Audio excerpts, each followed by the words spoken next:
One-day mobile sales recently surpassed online sales. Vice President of eBooks at Barnes & Noble, where he focuses on content and the digital consumer at the bookseller, which recently received a $300 million investment from Microsoft. Jeff Hines, Managing Partner, U.S. Digital Director at Mediacom, where he oversees digital planning and whose clients include Revlon, Dell, and Godiva.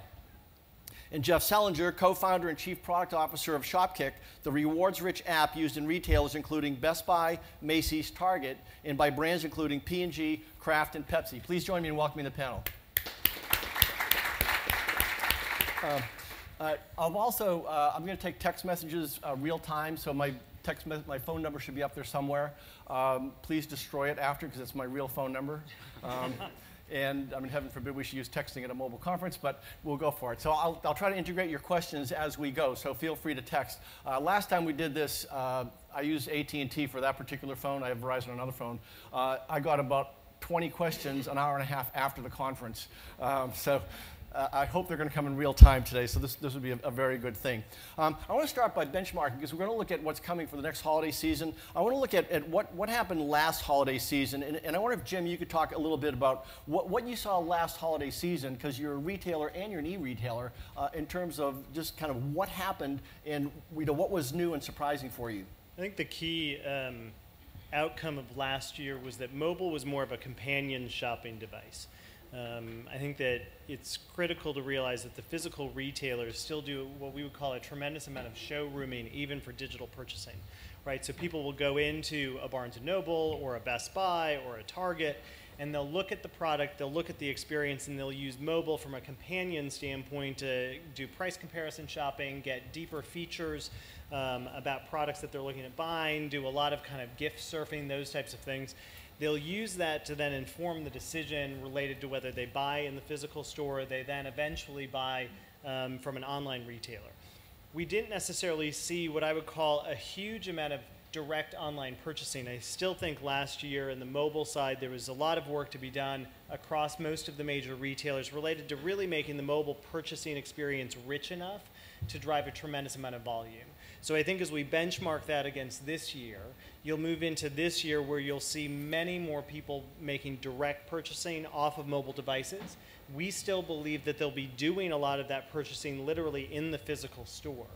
So there's a lot that we'll be doing at Barnes & Noble. We would assume that we would see other retailers do it as well, which is you're in the store, you're browsing content, you're looking at products that you want, but then you'll actually use your mobile device both to drive an experience in the store from a purchasing standpoint, but also to actually directly transact on your mobile application.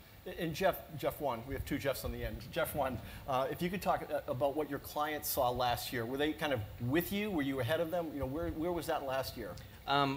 Sure. I think I would agree a lot of what Jim had mentioned, and I think we saw some very interesting things with mobile last year. Two cases specifically. One, for one of our large clients, Dell, we were seeing tremendous amounts of search volume being driven through mobile, anywhere 40–45%, which seems to make sense, and I think those numbers are somewhat in line with what Google is talking about as far as volume of search going to mobile. The interesting fact was that the conversion rates on mobile were stronger during the entire holiday sales period in the fourth quarter, except for Black Friday and Cyber Monday, which we're trying to figure that one out, if you have any insight into that. So people were shopping and using their mobile devices to actually purchase a computer as opposed to using their desktop every day except for Cyber Monday and Black Friday. Any speculation as to why? That, I don't know. We're trying to figure that one out. But conversion rates were higher, as well as the average order size being higher, except for those 2 days on mobile. Jeff, you have some Black Friday experience, don't you? Yeah, so typically what we saw on the holiday and what we'll see again this year and increased is the ability to drive more people into the store. Obviously, Shopkick, we use a rewards platform. I think the big difference is the ability to drive people in with rewards versus large discounts, because if you're giving large discounts, you're giving a lot of money off your products. If you give rewards, you still have people paying closer to normal prices on that sort of thing. So in terms of Black Friday, we actually did a Black Friday 2. We created another Black Friday in February, and it was just kind of a random Friday, February 24th. And just through giving better rewards, all of the partners within Shopkick gave better rewards to walk in, a high amount. we saw more traffic actually created than on the actual Black Friday. So the ability of retailers working together and giving rewards is a very powerful combination, which we'll see again at the holiday season. Yeah, how many here, by way of applause, use Shopkick? Okay, good. So what does your typical user look like? Do you have a picture? Yeah, we do actually. So we're 80% 18 to 39. We're 65% female, which is pretty rare for location-based apps. A lot of location-based apps are more male, tech-type dominated, and we're actually female. And our average shopper, typical shopper, is a 27-year-old mom with one kid. Does that surprise you? You know, it does a little bit from a mobile perspective, but when you look at who our partners are, it makes a lot of sense. And if you look at the purpose of Shopkick, we get compared to a lot of location-based apps, but the purpose isn't social to tell your friends where you are. The purpose is to make your shopping experience better. So it actually makes sense because we're very much a shopping app. Okay, Ashley, what have you been finding? Yeah, so as it pertains to last holiday, we saw a very similar thing with conversion. We didn't see any lags in Black Friday or Cyber Monday. Actually, what we just saw is a major shift in mix from web to, and from mobile web to apps. It seemed like people were in line at the stores and they were looking for something to do, or they're waiting in a 40-person line. Also, last holiday, I mean, for us, we have a very addictive business model. So it's a flash sale at 11 a.m. for Rue La La. It's a brand, and the best items go fast. So the mobile platform lends itself to our business model. So what we saw is a lot of people were actually finding us organically. We almost, despite ourselves, had huge success in mobile around the holiday period. And you know, looking forward to next holiday season, it's going to be about getting those people that aren't seeking us out, that are sitting there and aren't aware that we have mobile apps, and they can get there sooner. If they're not at their desk and they're in a meeting, they can kind of pop open their iPhone. I always tell Chuck, we basically have a rule at Rue La La that you can come to meetings at 11:05 because we're allowed to shop the flash sale of the day. But last holiday, I think it was that people were going to find us and people wanted to shop and they were willing to spend money on their mobile apps. We weren't sure that with some of the older folks that they would feel comfortable with the new platform, and they really were, especially on the iPad. Okay, how many, by way of applause, use Rue La La here? So you've got your chart. What does the profile of your consumer look like? Pretty similar. You know, we cater to all different types of people, so men, women, young, old, but our core demographic is kind of age 25 to 45 and female. We skew female. Okay. So Linda, you've been looking, I know I've seen some of your research, you've been looking at kind of where this is all going. What are you seeing in terms of an evolution of the path to purchase, which we're going to talk a lot about? So we've been spending a lot of time on that. We just, on our website, is a full report on called POS Goes Digital, the changing consumer shopping experience. And I would say that much like the comments from Jeff at Shopkick, I think that rewards are going to become a bigger and bigger piece of the equation, that it's going to be less about discounts, which will also be there, but ultimately, you know, as you properly said, that, you know, you can't just keep discounting your products. And so I think you'll see much more sophisticated reward mechanisms, and I think you'll see much different players like eBay and Google and Visa and MasterCard and American Express, as opposed to people like Velasas and News Corp and Cox. The traditional that was a coupon strategy. guys. Sorry, that was a strategy we used last year for one of our retailers during the fourth quarter, and we paired two clients together. One was a retailer, and the other was a gas station, and we were using geofencing to promote the locations in search for the retailers, but then also offering up a message for every $100 you spent at the retailer, you got discounts at the gas station, and then drove them to the gas station as well. So it was a win-win promotion for both of the clients. So it was a great way to strategically use geofencing and some type of incentive to drive usage as well as shopping habits. So where does incentive go from here? We know that couponing has been huge, and people still want deals, and everyone's still selling deals. Brands don't necessarily love that idea of selling stuff more cheaply. How does that evolve? Because a lot of you are involved in that as a primary mission. Yeah, so one thing that, actually two things that we found in the promotion space, we, by definition, are an off-price online retailer. So, you know, 30% off doesn't really work with our business because things are already discounted.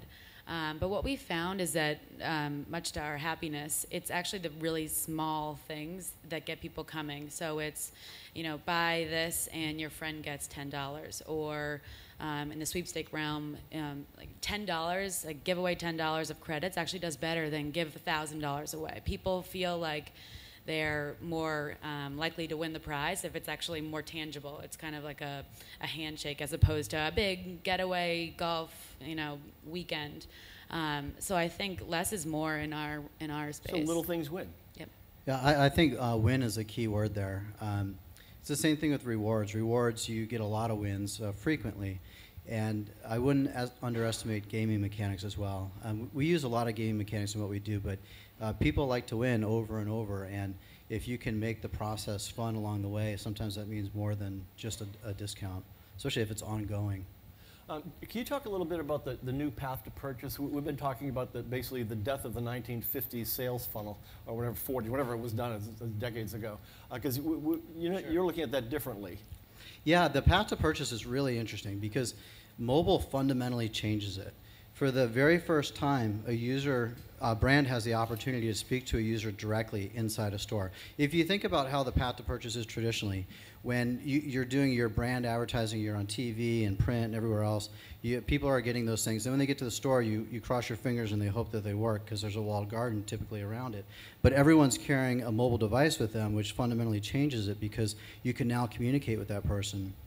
Not only communicate with them inside the store, but carry the conversation that started outside in your brand marketing all the way into the store, down to the aisle, physically holding the product, engaging with the product, and measure it.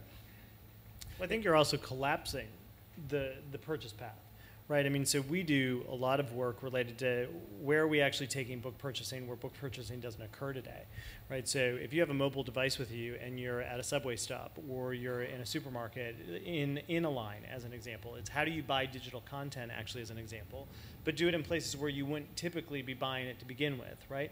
So the browsing experience can happen in a wider array of places and formats, walking down the street, at bus stops, in advertising. You think about the airport as a fundamentally different kind of retail destination. Now, those are all of for those new types customers of things. or current customers Both. in different locations? Because fundamentally, you're going to get response in two ways. You're going to get it from your current customers who are going to recognize you and understand your brand and the experience. But the other thing that you're going to get is you're going to get more instantaneous purchasing with brands that aren't necessarily relevant to people, but the product that they're putting out in front of them is. So I think that what mobile allows people to do is gain the confidence in the purchase because they can be somewhere, they can be browsing and experience somewhere else, but the mobile device gives them connectivity to the data and the information they need about the product to be confident in it. Jeff, are you finding that with clients that they're getting that? Yes and no. I think that the clients Mostly which one? I think the clients that are e-commerce focused really understand that and shortening that purchasing path, similar to what Jim had mentioned. And I think the clients that are retailers aren't getting that because of two things. One of the things that you mentioned made me think of is the mobile experience replacing the sales support experience. Lack of sales support means I'm a shopper now using my mobile device to get answers and questions in the retail establishment that I couldn't get because there's no sales support. Where was I going with this before? In the retail location, in order to close the purchasing path, we've been trying to drive, whether it's through QSRs or specific retail locations, a lot of incentivized couponing, but it's just not there yet. Consumers don't understand the behavior on how to execute a coupon, and to have that happen at the retail location or at a QSR is also very difficult. That, to us, would be a win-win to help close that cycle. And are the brands yet seeing that whole loop of closing the loop between the brand, the pre-purchase, the store? No.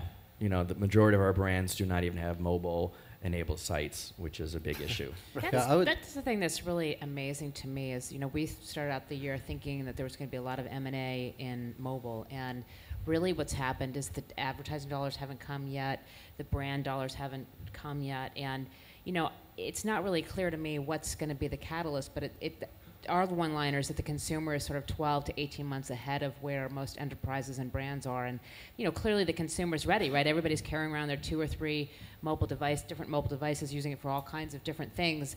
And yet, you'd think that people would wake up and say, let's spend more than 1% of advertising budget on mobile, right? But it's just not happening. Well, the reality is, if you go to a CFO and say we want to double our budget from 1% to 2%, that's a 100% increase. But only 100% of your customers are doing it. So Yeah, I was just going to say, in terms of closing the loop, it's very early days on that, obviously, and the POS is the biggest challenge in getting people there and getting people to understand it. But I do think when you look out a couple years from now that you will be able to close the loop in most cases. And we've even started something with a big grocery chain where you can actually get rewarded for purchases on particular SKUs, which then closes the loop down on that. The same thing with digital coupons, which haven't taken off quite as much. But I do think over the next coming years, we'll start to see that down at SKU level. So let's talk about the in-store experience, because you're all playing in different places, kind of in-store. We've got someone now during the coming holiday season where you're going to be going after the person in line, right? Yep, definitely in line, and also, we have over 2,000 brand partners, so there's a variety of ways that we can partner with these brands to make it an in-store experience, that we can sort of be a second derivative partner to them. So, by way of applause, anybody in the audience, either an agency or a retailer, an agency that deals with retailers or a retailer, just clap. Okay, so we can talk about retailers. No, the question is, what does the retailer do? How do they compete with you? Can they? The bricks and mortar retailer? Yes. Oh, definitely. I think actually what we'll see in the future is all bricks and mortar and all mobile. I think e-commerce is really just being translated now into mobile. So our way of playing a presence in the bricks and mortar will be to sit down and speak with our vendors about what types of services we can give to them. So if we tell them how many of our app users are trafficking in front of their storefronts, what type of promotions would they want to lend us so that we can trigger something. It'll push up a push notification, however we choose to message our customers, however they want to be messaged. And that's a partnership that we now have a presence on. They're happy. They continue to supply Rulala with inventory and a future partnership. So. And you're dealing with that too as well, Jim, right? Well, I mean, I think that, as you think about like the pure play digital, I think that strategy actually is really interesting for us because fundamentally we don't think that people stop enjoying physical experiences, but they can find product and they can purchase product in a variety of different ways. And so we look, very often at partners in the digital space only because actually we think that we can complement each other quite well. And so when you think about our toys and games business or what we do kind of in the educational and learning space, there's an awful lot that we can do with kind of digital content vendors or digital experience providers that augment the in-store experience versus compete. And so what we bring to the table to a digital kind of only or digitally centric business is that we actually have physical showrooms to engage real people and customers in a different way. And so it actually can be very complementary if we do it right. And I think that you're right on related to the fact that e-commerce kind of fades away because eventually everything's mobile and you're going to be doing it in physical locations. Sometimes it's a store, but sometimes it's a subway, it's a bus, et cetera. So I actually think physical retailing actually gets energy out of the mobile business, where I actually think the kind of decade of e-commerce actually did have a negative impact on pure retailing. I think that mobile actually kind of reinvigorates what the physical retailer can do. And Linda, what do you see in that arena? I'll take the other side of that any day. I just think that what we see out there generally is that traditional industry leaders, including traditional retailers, are just not making the moves that they need to. And so we see that across all the sectors that we cover, whether it be the big media companies that aren't buying into digital content, whether it be the advertising agencies that aren't buying into ad tech the way they need to. And so I actually think, I think there's a difference between, like if I'm sitting at home and I'm on my iPad and I'm shopping, to me, that's somewhere between a mobile experience and a digital and an e-commerce experience. I don't think e-commerce is dead by any means. I actually think that the opposite. I think that traditional retailers, mobile is going to make that experience much more of a what's the right word, of a less of a notion of just walking into a store, more of a thoughtful experience about, okay, if I'm going to buy a TV set at Best Buy, I know that it's the best price and the best experience, et cetera, et cetera, et cetera. But I'm pretty down on traditional retailers. Here's my thing. I think there's a difference between, there are retailers who aren't going to make it through the process. But the ones who do are actually enhancing both the retail business model. But I think it's a fallacy to think that people don't want physical experiences with products. I think even those of us who've been in pure digital plays, like the ebook business at Barnes & Noble, to think that people don't like to go into stores, interact with people, I think I think is a bad strategy. I think the strategy is that it can't just be about selling the product. It has to be about creating the experiences around the product that ultimately create kind of destinations for what it's about. So I would agree with you that there are plenty of retailers who aren't going to make it through. I've worked for some of them before. But in the end, I think that the idea that mobile somehow eliminates the need for the physicality of retailing, I think isn't. But the question is, if you had the opportunity to go out and buy a basket of traditional retail stocks today, right? Would you buy them? I don't think so, right? Not. I'm not sure anybody in this room would. There's a role for the traditional retailer, exactly but that's not anywhere near as big of a role as it has been historically. The same way that there's a role for coupons in newspapers, right? But does anybody think that that role is going to be as big as it has been historically, right? Yeah, that's a great point. Jeff, can you talk about where the brands play in this? Because you're dealing now with not just the check-in, but you're actually dealing with the brands. Yeah, so we work with both retailers and brands, and it goes back to the path to purchase. From a brand perspective, mobile's a really interesting opportunity because it provides the opportunity to have a dialogue with consumers inside stores to drive incremental interactions with products through reward mechanisms or other mechanisms. Ultimately, all three things kind of work together: consumers, retailers, and brands. When you build the environment, then the right environment, all three can win. And do the retailers care that you're bypassing the retailer?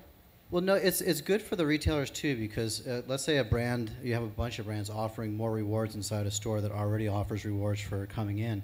Then for the consumer, that trip to the store is worth a lot more. So everybody wins. You're driving more people into the store. You're driving traffic within the store, getting people to look at different things and pick them up. When you walk into a store with hundreds of thousands of SKUs, half the battle is just knowing which things to go interact with, and that's a tough battleground. So if you have a way as a brand to get someone to go in there and actually check out your product and learn more about it, and have mobile provide a good experience around learning more about that product, it's good for everybody involved. Well, that gets back to Linda's point. So the question is, if they're going in there and learning about it, but if they buy it somewhere else electronically, then the brand may still win, but that retailer certainly does not. Well, and it certainly depends on what products you're offering. There's obviously some products that, CPG type stuff that are more obvious that you just want to pick up right there. For other things, retailers have, there's immediacy of it, but ultimately you have to provide a value proposition of why buy it today. And you're saying it's rewards, points? Well, it can be a lot of things. It could be rewards. It could also be the service that's packaged around that, whether it's warranties, that sort of thing. It's the immediacy of the purchase as well, getting it today. I think you're absolutely on the right point. I think that the showrooming effect, which is happening in the physical retail space today, which can be materially problematic, where your bottom line as a retailer is being affected because you're spending money and capital to deliver experiences in which a core group of your footfall into the store is actually not transacting with you, right? So you're spending this money, so you're decreasing your overall return. So the key then becomes, how do you, with both technology and the right kind of mechanisms within the store experience, create the immediacy for the purchase, probably more so than you used to. You used to be able to say, hey, come in 3 or 4 times, I don't really care, because in the end you're still going to have to come back to me physically to make the purchase occur, where that isn't the case anymore. You really do need to close the transaction right then. So I think it puts a greater onus on us as retailers to deliver, one, the right experience, because I think that the consumer is much more focused on a better quality experience than they were before, because they can get that product in a variety of places. So the experience has to move to a much higher bar, which can be expensive to get there. And then the second thing is, you really do have to give them the confidence in the purchase transaction right then. So you have to take the debate or the hemming and the hawing, which for us, when you're driving a $250 tablet sale, as an example, you really do have to kind of give them the confidence they need so they don't go out and shop it elsewhere. Right. So I'm probably one of the older people in this audience, but there was a day when I was probably the age of some of you guys where my favorite thing to do was to read the Sunday newspaper, right? That was like the highlight of my weekend. I don't think once you sort of change consumer behavior, because I'm sure that this audience, 99% of you probably don't have that as your highlight of your weekend anymore. So just like you're not going to look at coupons in that Sunday section, which again, when I was 25, that's all I did was check through all the coupons, right? The problem, I think, with your analogy is that once you sort of let the digital genie out of the bottle or the mobile genie out of the bottle, it's not going back. So I think there is a role, again, for traditional retail. There's a role for coupons in newspapers. But fundamentally, if the consumer behavior has changed so that consumers are buying very, very differently, there's only so far, no matter how good you are, there's only so far that you're going to be able to take that opportunity if fundamentally consumers don't want to go into retail stores the same way that they once did, the same way that they don't want to read newspapers the same way that they once did. Does anybody else see it that way? I agree to a certain point. I mean, there's definitely change coming, and some behavior will shift. But there is still a fundamental thing of shopping that people like to go in stores and have experiences. And some people do still enjoy shopping. And there's certainly things that you're not going to buy just online. So that behavior is not going to die altogether. And the question is, in the places where it might be more convenient to buy online, can you create a better experience that makes the immediacy more impactful? Certainly some things will be affected, but overall it's not going to die. No, but it's, again, if you had $100 of your own money to invest, right, where is a safer bet to make that $100 But here's the thing, you're talking bet? about an existing, I mean, and not to belabor the issue, but if you take an existing set of 100 retailers and you say, do I want to, invest in a portfolio of those 100 retailers, you're not necessarily comparing it to where the brands and the retail innovation is going to occur in the future in a physical storefront, right? So there are brands and there are experiences that are not necessarily in the market today, so wouldn't be in that portfolio, that will emerge in that physical asset.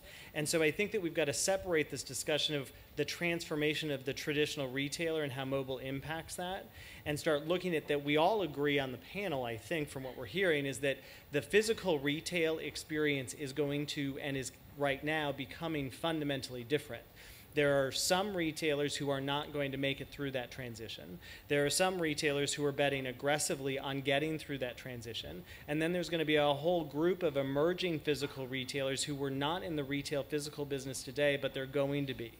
And so I think that it's the notion of how mobile is going to drive the transformation, or technology is driving the transformation of the in-store experience, that will fundamentally change the landscape. The same number of people, in my view, who are going into stores today are going to still want to go into stores 10 years from now. It's just going to be a fundamentally different experience, and potentially the product mix is going to be different. Yeah, I think you want to invest in the companies that are going to be transformative, and there's ones that exist today that are going to do it in a beautiful way, and then there's ones that are going to come that are going to bring something all new to the party as well.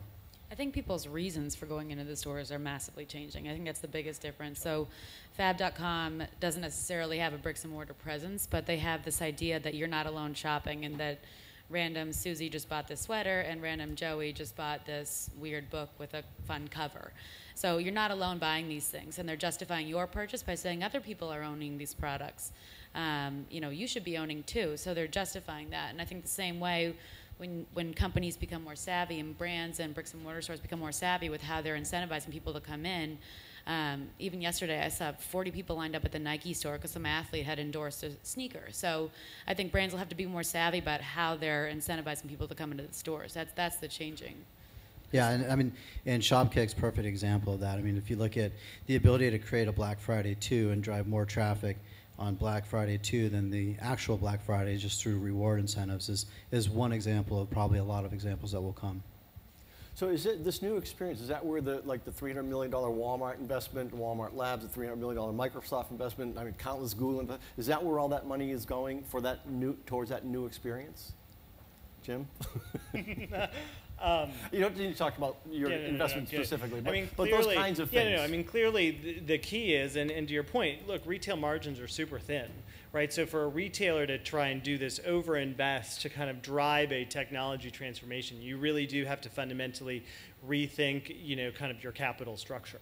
And in doing that, you're certainly, if you're serious about this and you're going to bet big on the future of what retailing is in whatever industry you may be in, fundamentally you're going to go look for sources of capital that have the wherewithal to take you through this transformation, because it's not inexpensive to do it. Right. Linda, how are you seeing those kinds of investments, or that category of investment? I think it's still early. I think it's going to, again, be very, very difficult for some of these traditional retailers to make that move. So, and that's a combination of culture, right? That's a combination of economics in terms of where their margins are and where they need to spend the money. And if you just did a simple graph, like we'd like to do, which is sort of market value on this axis and market multiple on this axis, and you said, okay, if you looked at retail versus e-commerce, for example, all the traditional retailers would be down here. They'd be all trading at sort of less than 1 times revenue and, you know, small market values. And if you look at up here, there's, you know, Amazon, there's eBay, which I think is really the, you know, who the game is all about. And then there's Walmart. So Walmart is the one guy to watch, I think, in terms of the traditional guys, in terms of what they do in e-commerce, because they have the mass to be able to actually have a meaningful impact. But for all the traditional retailers, I think it's going to be very, very difficult to actually make that transition, which ultimately means that there's a lot more opportunity for the people in this room in terms of building disruptive technologies to actually then take that consumer experience away. Okay, I've got a question from the audience. I don't know if you'll have an answer to this, but as far as brick and mortar versus online purchasing, where do you see the car market going? Anybody? I guess I'll take that one, given we work with both Audi and Revlon, or Audi and VW. Maybe this is a plant question. We do drive a lot of leads for Volkswagen online. No pun intended. Yes. Not necessarily mobile versus desktop, but we are using digital to drive leads into the dealerships through information, through offers, through test drives, through new opportunities to get in first to some of the newer models. Actually purchasing a car online or through mobile, I think we're light years away from that. But I think the mobile applications that we've developed in the automotive space are more about enhancing the experience, whether it be in a game format, getting them used to the brand being featured as a performance brand and the gaming mechanisms bringing that out, or using the mobile application as a shopping experience, a customizing experience, where consumers can get a sense of what that product would look like based on their own likes and tastes and needs. And those are two real big wins that we see that then drive people to showroom or drive people to sign up for more information, become part of the database, and continue the consumer process in that fashion. Okay. I actually bought a car exclusively using the cars.com app. And it ended up being 3 states away, and it was a drive, but it did in fact work. And we did in fact have more information than the dealers had on site. Can you talk about global? Where do you guys play globally? I mean, everything is global. Are you just focusing on the U.S. market? So I'll comment. We publicly have said that globalization is a critical part of how you leverage your initial investment domestically. And so I think that any retailer, I think anyone in the mobile space should be, if they're not, right? Because fundamentally, if you are digital and you do have digital assets, your ability to extend the value of the investment that you're making by moving into multiple markets is ultimately, if you do it well, is going to leverage the core and initial investment in a way that gives you better return. It doesn't necessarily scale one-to-one, but it clearly is something that any digital player should be looking at. And Rulala? I mean, I think we want to get the U.S. Really down pat first. There's a lot of low-hanging fruit that we still have to optimize conversion and really just shortening the distance. It's little things like having someone's mobile email connect right to our app, and there's no second process. It's shortening the distance on a number of levels. Really honing in on shipping and getting the logistics piece right, I think, before expanding globally. Anybody else? Global? Just the U.S. Yeah, we're just the U.S. today as well. Yeah, I'm only asking because other markets are so big. You've got P&G setting up stuff in Singapore. You've got Latin America growing a huge smartphone usage coming in at least 4 countries. China out selling more smartphones than the U.S. It just seems like such a blatantly large market. But there's a flip side of it, as any, whatever size your company is, which is the complexity that it adds to kind of your ability to go execute it. And I think that that's important to remember. I mean, I think that the comment that Ashley made is right on, which is, I've got a really big market here. I have an opportunity to go get it done well, and you need to make sure that you've landed that before you start to drive distraction. I think that the one thing that any company in the digital space, and particularly in mobile, needs to be focused on is build great experiences and get them done well and done right. Hold the markets that you're in before you kind of go get more appetite for other markets. It is not a simple undertaking. Okay. I got another question from the audience. Do consumers want to be a lead anymore? Car's a great example. Has this fundamentally declined? I think consumers want engagement, whether that's defined as a lead or something else, and I think they want to know what they're getting for that engagement, whether it's rewards, whether it's offers, whether it's exclusivity. I mean, you can key off of the 7 deadly sins and check off each one of those to see what consumers are going to be interested in and how to get them to respond. So yes, I would say not by specific definition, but yes, I think consumers want to have that interaction and that engagement or that access. Yeah, and ultimately, those interactions are usually valuable for the consumer anyway. It's just a question of how you go about it and whether you really wanted it or not. So it's not that people don't want that stuff. I think they do, but if you can get rewarded along the way, all the better. But we sign up for stuff generally because we're interested. Next holiday season, what do you expect as a surprise? Although you may not expect it since it should be a surprise. But what would really knock your socks off next holiday season? Ashley, I know you guys are planning for it already. I mean, in terms of what would surprise us, I'm not sure much would surprise us at this point. I mean, like you said earlier, we had, for the first time last month, mobile sales surpass our web sales. Did you project that? Did your company have that projected, or did it just I think happen? it's projected, but not this soon, and not. I mean, it came out of nowhere. We got an email from the president of our company in the morning at 5 a.m. saying, "What is this? Check the numbers, see if they're right."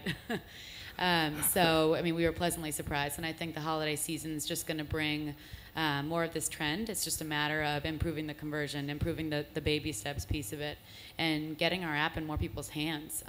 We know that people that have multi-screen, that interact with us on a multi-screen basis, over-index on almost all metrics, so we need to be in more people's mobile phones. Yeah, I echo the same thing, that it's expectations at this point because you see the trends and you know what to expect. If there was something that would surprise me, though, it would probably be based more around age buckets, and I would be surprised. I actually expect to see numbers from a little bit of the older generation kind of jump up in mobile, but if they really jump, that might be a bit surprising. I do think more people are doing it, and you can even see with your parents and older people. Everybody's on an iPhone or an Android at this point, so they have them for a reason to use them. Jeff? I think from an agency perspective, I would like to see more of my clients with mobile enhanced websites and understanding the mobile opportunities that consumers, and understand how consumers are using mobile, and not going back to this is mobile 101, but mobile 201, mobile 301, which is we're not seeing that yet, and I'm not sure what's driving that, whether it's technology, whether it's infrastructure and silos within the client, or it's just a lack of caring. But the more we can get our clients engaged in the mobile atmosphere and understanding what they need to deliver from an experience perspective based on what the consumer is doing, then we're going to see some wins. And so that's my wish for Christmas. Is it also your view that the consumer is ahead still of businesses and the brands? Oh yeah, definitely. Consumers know what they want, and clients are not understanding that yet. Okay, Jim, holiday season? I've learned in the short time I've been in the digital business at Barnes & Noble to not be surprised by anything. So not to avoid the question, but there isn't much that would shock me. Are you seeing a big year coming, a big holiday season? Absolutely. Okay, Linda? Yeah, I don't think it's so much what to be surprised about. I think it's more that the mobile device moves from being ancillary, as Jim said earlier, to sort of front and center, led by the iPad. So I think that you'll see a more integrated experience generally, and I think you'll see the mobile device be much more front and center, and rewards also. Rewards might take more than next holiday season to really kick in. I mean, ultimately, I think the payments guys win that game because of the real-time access to the consumer data, but so that may not be next holiday season. That may be sort of for 2013. Okay, I know you're all app heavy, but I've got a question from the audience. How important will SMS be for mobile commerce going forward? I think really important. I think, again, it'll change in how it's important. So we're thinking about using it to help people download our app. So simple things. People just put in their phone number, get a text message, takes you right to the app store, you've downloaded it. So little things like that, not necessarily messaging when something's being promoted. But that's specific to our business. I understand it's important. Okay, I have a quick follow-up question from the audience. Does the panel find more purchasing from native apps or mobile sites? Mobile sites, hands down. From our perspective, the core issue actually is a little bit less, is an app a better experience? I think we would all argue that the app in general, it can be a much better experience. I think it's literally a little bit more on just the ubiquity across many, many devices that have access to a web browser versus a quality app. So, I mean, clearly when you look at the Apple penetration, and even as you think about kind of the Android apps, you're still getting a lot of people who do a ton of work on just the browser in general. It's shifting for sure, but I think that in core retail, I think it's heavy web. Ashley? We actually skew towards the app, but the iPads break even, and on the iPhone we actually see the over-indexing of the native app. Jeff, a question for you from the audience. How does mid-funnel retargeting play a part in your retail experiences? Well, I think it's interesting topic, but it's pretty early for us in our life cycle of where we are. So at a certain point, the retargeting will play a large role, but it's still pretty early in our experience. Okay, Steve, you want to take any analog questions? Over there.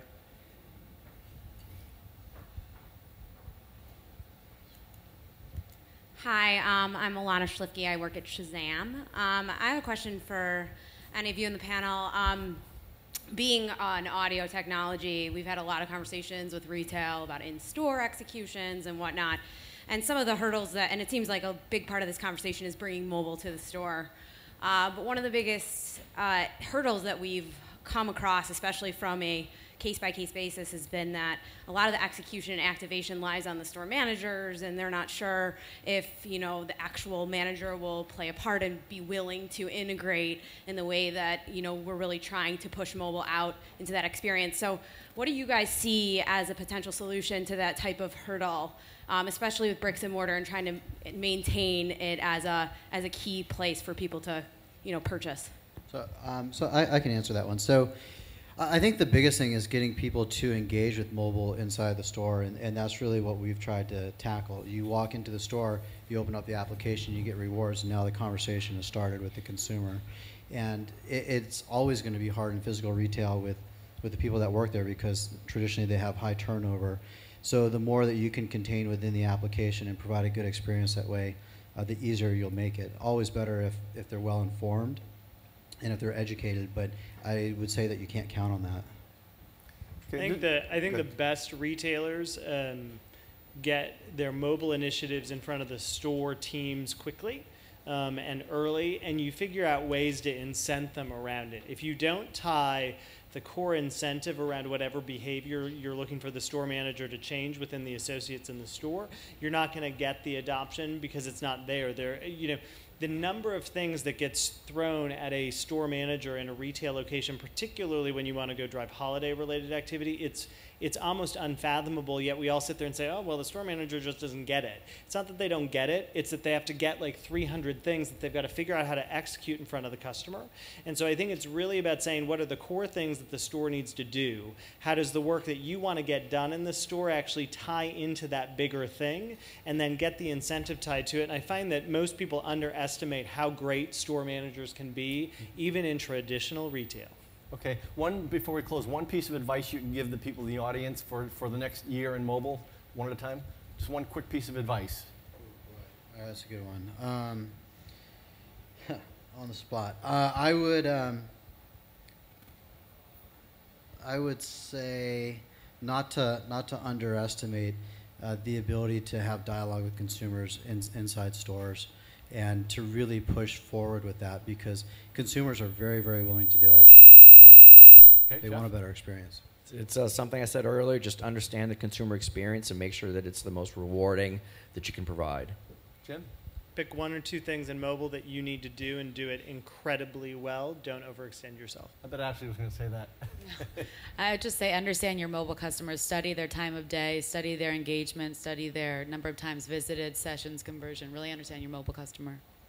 I would totally agree with that as the major primary theme. The secondary theme I would just say is don't be afraid to innovate and go beyond the traditional retailers, because they're not going to do the job of what you guys can do, and there's a huge opportunity out there. Linda, Ashley, Jim, Jeff, thank you very much. Thank you. Thanks, Chuck. Thanks. That was a great panel. Thank you very much. We're going to take